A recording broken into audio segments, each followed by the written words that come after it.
Hi hello ನಮಸ್ತೆ. ಬನ್ನಿ ಇವತ್ತು ಹೋಳಿಗೆ ಸಾರು ಮಾಡೋದು ಹೇಗೆ ಅಂತ ನೋಡೋಣ. ಒಂದು ಪ್ಯಾನ್ ತಗೊಳ್ಳಿ, ಅದಕ್ಕೆ ಸಾಂಬಾರ್ ಬೀಜ, ಉದ್ದಿನ ಬೇಳೆ, ಹೆಸರು ಬೇಳೆ ಮತ್ತು ಸ್ವಲ್ಪ ಒಂದು ಪೀಸ್ ಚಕ್ಕೆನ ಹಾಕ್ಕೊಳ್ಳಿ.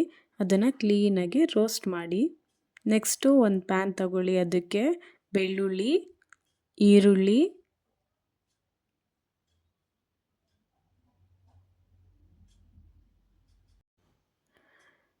ನೆಕ್ಸ್ಟು ಕರಿಬೇವಿನ ಸೊಪ್ಪು ಹಾಕ್ಕೊಂಡು ನೀಟಾಗಿ ರೋಸ್ಟ್ ಮಾಡ್ಕೊಳ್ಳೋಣ. ನನ್ನ ವೀಡಿಯೋಸ್ ಇಷ್ಟ ಆದರೆ ಸಬ್ಸ್ಕ್ರೈಬ್ ಮಾಡಿ, ಶೇರ್ ಮಾಡಿ, ಹೇಗಿತ್ತು ಅಂತ ಕಮೆಂಟ್ ಮಾಡಿ. ನೆಕ್ಸ್ಟ್ ಅದಕ್ಕೆ ಸ್ವಲ್ಪ ಆಯಿಲ್ ಹಾಕ್ಕೊತೀನಿ. ಈಗ ನೀಟಾಗಿ ರೋಸ್ಟ್ ಮಾಡ್ಕೊಳ್ಳಿ. ಈಗ ಒಣಮೆಣ್ಸಿಕಾಯಿ ಹಾಕ್ಕೊತೀನಿ, ಒಂದು 4.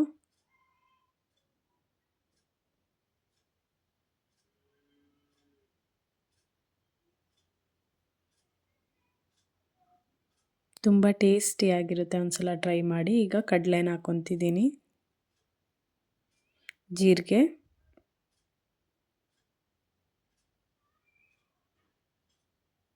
ಈಗ ಅರಿಶಿಣದ ಪುಡಿ,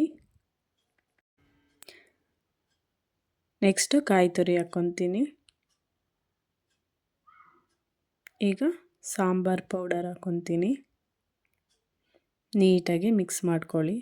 ತುಂಬ ಜನ ತುಂಬ ಥರ ಹೋಳಿಗೆ ಸಾಂಬಾರು ಮಾಡ್ತಾರೆ. ಈ ಥರ ಒಂದು ಸಲ ಟ್ರೈ ಮಾಡಿ ನೋಡಿ, ಹೇಗಿರುತ್ತೆ ಹೇಳಿ. ನೆಕ್ಸ್ಟ್ ಅದನ್ನು ಮಿಕ್ಸಿ ಮಾಡ್ಕೊಳ್ಳಿ. ನೆಕ್ಸ್ಟು ಒಂದು ಪ್ಯಾನ್ ತೊಗೊಳ್ಳಿ, ಅದಕ್ಕೆ 2 ಸ್ಪೂನ್ ಆಯಿಲ್ ಹಾಕಿ ಸಾಸಿವೆ, ಜೀರಿಗೆ ಹಾಕ್ಕೊಳ್ಳಿ. ಸಾಸಿವೆ ಈಗ ಚಟಪಟ ಅಂತ ಇದೆ. ಈಗ ಅದಕ್ಕೆ ಕರಿಬೇವಿನ ಸೊಪ್ಪು ಹಾಕ್ಕೊಳ್ಳೋಣ. ನೆಕ್ಸ್ಟ್ ಈಗ ಅದಕ್ಕೆ ಒಣಮೆಣ್ಸಿಕಾಯಿ ಹಾಕ್ಕೊತೀನಿ, ಈರುಳ್ಳಿ,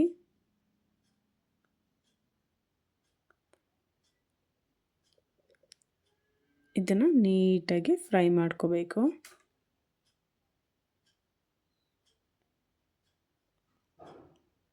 ನೆಕ್ಸ್ಟು ರುಬ್ಬಿದ್ದಂಥ ಮಸಾಲಾನ ಇದ್ರೊಳಗೆ ಹಾಕ್ತಾಯಿದ್ದೀನಿ.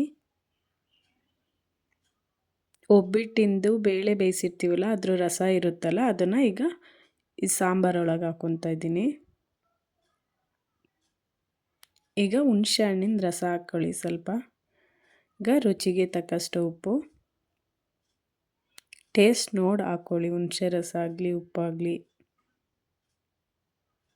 ಈಗ ಅದಕ್ಕೆ ಕರಿಬೇವಿನ ಸೊಪ್ಪು ಹಾಕ್ಕೊತಾ ಇದ್ದೀನಿ. ಸ್ವಲ್ಪ ಜಾಸ್ತಿ ಹಾಕ್ಕೊಳ್ಳಿ, ಎಲೆ ತೆಗಿಬೇಡಿ, ಹಂಗೆ ಹಾಕ್ಬಿಡಿ ಅದರೊಳಗಡೆ. ತುಂಬ ಚೆನ್ನಾಗಿ ಬಂದಿರುತ್ತೆ ಟೇಸ್ಟು. ಒಂದು ಸಲ ಟ್ರೈ ಮಾಡಿ ನೋಡಿ. Thank you for watching.